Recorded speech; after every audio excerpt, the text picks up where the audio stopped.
Salut à tous, je suis vraiment contente de vous retrouver aujourd'hui pour vous faire le bilan de mes lectures du mois de septembre. En septembre, on peut dire que j'ai passé vraiment un joli mois de lecture et je me suis lâché un petit peu la grappe avec mes piles à lire. Voilà, je n'avais parlé un petit peu sur Instagram, je ne sais plus si je vous en avais parlé en vlog la dernière fois. Mais voilà, j'ai eu tendance à vite me mettre la pression, donc là j'ai réussi à lâcher du lest. Ce mois-ci, j'ai pu, dans le cadre de mon partenariat avec l'agence de Julie sur Instagram, traiter 2 services de presse que je vais vous mettre juste ici puisqu'ils étaient tous les deux en e-book. Donc le tome 2 d'Au-delà de nous de Nathalie LD, que j'ai vraiment beaucoup aimé. Donc j'avais lu le premier tome en août. Et là voilà, ça vient vraiment clore cette duologie, voilà, un peu plus... de manière un peu plus lumineuse, on va dire. Voilà. Et il y avait le journal de Gwen de Gaby Fournel, qui voilà, était un roman un peu particulier dans le sens où on était vraiment dans le journal intime de Gwen. Donc j'ai beaucoup aimé cette manière d'écrire. Et ouais, ça a été vraiment une chouette découverte aussi. Donc voilà, deux SP qui m'ont vraiment ravie. SP pour les Moldus, c'est service de presse. Donc en fait, je reçois ces romans-là gratuitement, mais en échange d'une chronique. J'ai aussi retenté le manga Spy X Family. Je l'avais lu en janvier et j'avais pas du tout accroché. Après, c'était le premier manga que je lisais. Donc déjà, il a fallu que je me fasse un petit peu à l'agencement des mangas par rapport aux livres entre guillemets de chez nous. Et je pense que ça a beaucoup joué, puisque là, j'ai vraiment beaucoup accroché. J'ai le tome 2 là, que j'avais aussi emprunté, donc je vais le lire cette semaine. Et voilà, j'ai vraiment très envie de découvrir la suite. Dans le cadre de mon club de lecture, j'ai participé aux 2 lectures communes qu'on avait proposées. La première étant... pardon. Mémoire de la forêt, le tome 2, puisqu'il se déroule en automne, donc on avait très hâte, on était plusieurs à avoir très hâte de le découvrir, je vous en avais parlé dans ma pile à lire du mois. Et voilà, ça a été un coup de cœur. On retrouve notre forêt de belle écorce, on retrouve Archibald Renard et voilà, son histoire, cette fois-ci, on part avec son grand-père et voilà, des histoires qu'il y a eu du coup il y a très longtemps, mais qui ont un impact encore maintenant. Voilà, j'aime beaucoup ce genre d'histoire. Et voilà, et puis comme je vous l'avais dit dans ma vidéo sur ma pile à lire, les illustrations sont juste superbes. Voilà, on a des touches d'humour que je pense seuls les adultes peuvent comprendre. Voilà. Par contre, donc moi ça a été un coup de cœur. Je ne l'ai pas lu à mon fils de 8 ans. Il m'avait demandé de le lire avant lui pour voir voilà, si il serait trop sensible, tout ça.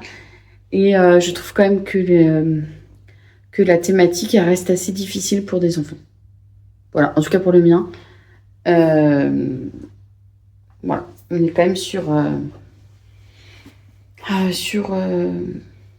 même un petit peu toujours autour du deuil, pas forcément des disparitions, mais les termes ne me viennent pas exactement. Mais voilà, dans le premier, on était sur la maladie d'Alzheimer, donc la maladie d'oubli-tout, avec aussi des événements tragiques qui ne sont pas décrits, mais on en parle. Voilà, donc moi j'aime beaucoup. Le premier, vraiment, je trouvais que ça allait pour les enfants, mais voilà, j'ai un enfant qui est sensible pour ce sujet-là. Le deuxième tome, je sais pas, dites-moi vous si vous l'avez déjà lu à des enfants. Si oui, quel âge ils avaient et comment est-ce qu'ils l'ont ressenti.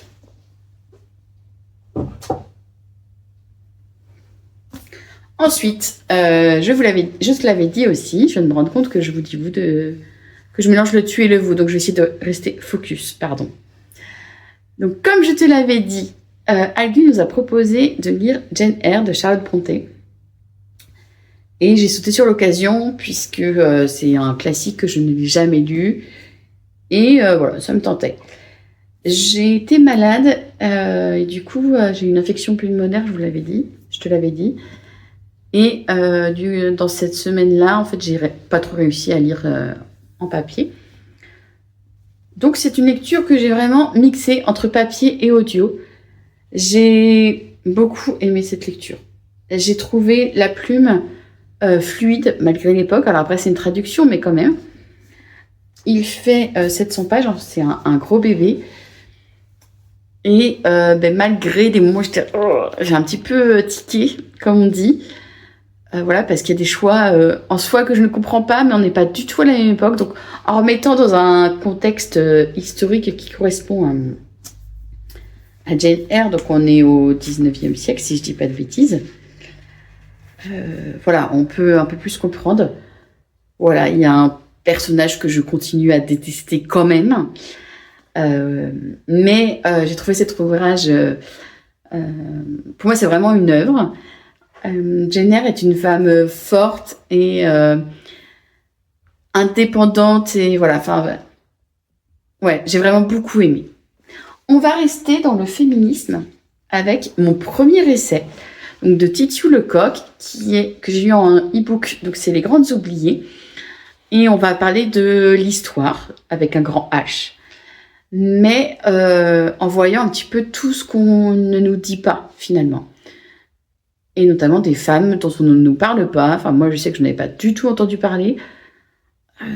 Voilà, l'histoire et moi, ça fait à peu près 14, je pense. Donc j'étais ravie de pouvoir découvrir ça. J'ai trouvé que l'essai était vraiment accessible à tous. Évidemment, à tous ceux qui ont envie de le lire, mais j'ai pas trouvé ça pompeux. J'ai pas senti de longueur. Voilà, Titiou Lecoq nous met des touches d'humour. Enfin, ouais, franchement, j'ai adoré ce moment de lecture. C'est pas un coup de cœur, un essai, ça reste quand même particulier, mais j'ai très envie d'en lire d'autres. Et je sais qu'elle en a fait un autre. J'ai plus le titre exact, mais sur le couple et l'argent, je crois. Et je pense que je vais le lire. N'hésite pas à me dire si toi, tu as déjà lu un essai, si tu as déjà lu un livre de cette autrice aussi. Hein. Voilà, je dis ça pour celui-là, mais ça vaut pour tous les livres. Je t'attends en commentaire hein, pour ces petites touches à toi aussi. J'ai aussi écouté À nos cœurs battants d'Emma Green. C'est le premier roman que j'écoute et que je lis de ces autrices. J'avoue que je ne les avais pas lus avant parce que la taille des livres me faisait un peu peur. Et comme je lisais plus trop de romances depuis un moment, voilà, je m'étais jamais lancée.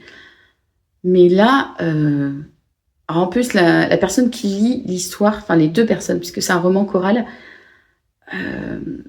m'ont complètement, alors je dirais pas envoûtée, mais j'étais complètement embarquée dedans. Enfin, je crois que j'ai écouté ce livre en 2 ou 3 jours, quoi. J'ai vraiment adoré. On a des thématiques difficiles, donc avec des TV, trigger warning, notamment sur la violence conjugale.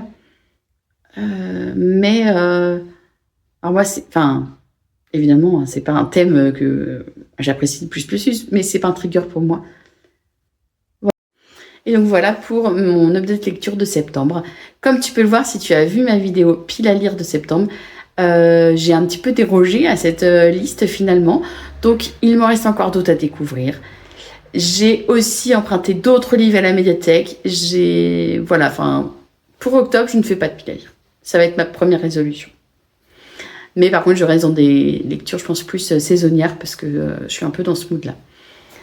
J'aimerais savoir ce que toi, tu as lu durant ce mois, s'il y a des livres qui t'ont vraiment marqué, s'il y a des livres que tu as envie de me recommander, soit parce que tu penses que avec ce que je te présente, c'est des livres qui correspondent à ce que je lis déjà, soit parce que tu as besoin d'avoir un envie en plus, que ça t'a intrigué, que tu sais pas trop quoi en penser, voilà. Ou parce que tu dis, ouais, Naïda, tu vas sortir de ta zone de confort, j'ai bien envie que tu lises ça. Du coup, j'attends tes commentaires, tes retours, voilà. Et on se dit à très vite, non pas pour un bilan créa, parce que je me suis rendu compte que j'ai pas beaucoup créé ce mois-ci, mais pour une autre vidéo, peut-être un vlog, ou voilà, je ne sais pas encore, mais on se retrouve très vite. Allez, je te souhaite une belle journée, une belle fin de semaine et je te dis à tout bientôt. Ciao, ciao!